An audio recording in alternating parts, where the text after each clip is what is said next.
I danas znači biti kod Aslana 24 sata. Znači... Što rodiš, bravo? Polu! Što je uvijek dole, kod je zombi neki postao? Ne čuj se više, ljudi. Mislim da se više ne čuj. Uvijem se izaći van da me nema napao. Sačka, idemo polako zajedno, ostavite like. Sad ću mi samo... Nema ga, ljudi.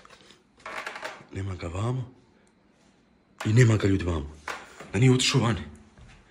Nije, ne vjerujem, hladno je puno vani. Zombi ne vole svjetlost.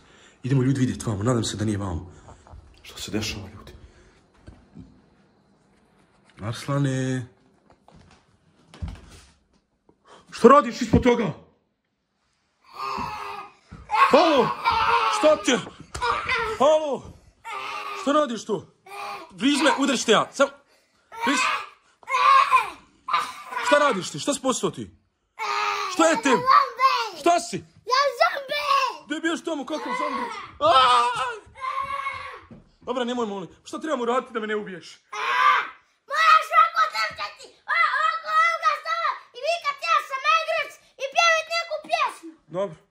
Državo! Aj, evo što ti snime to dobro. Hoću! Ja sam magarac!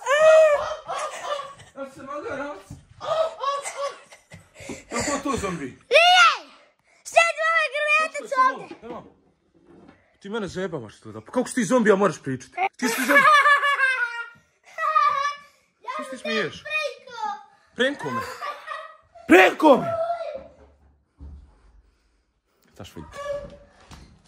Dođi vam! Konje! Ljudi, ostavite like ako želite da ovo vratim Aslanu na što gori način.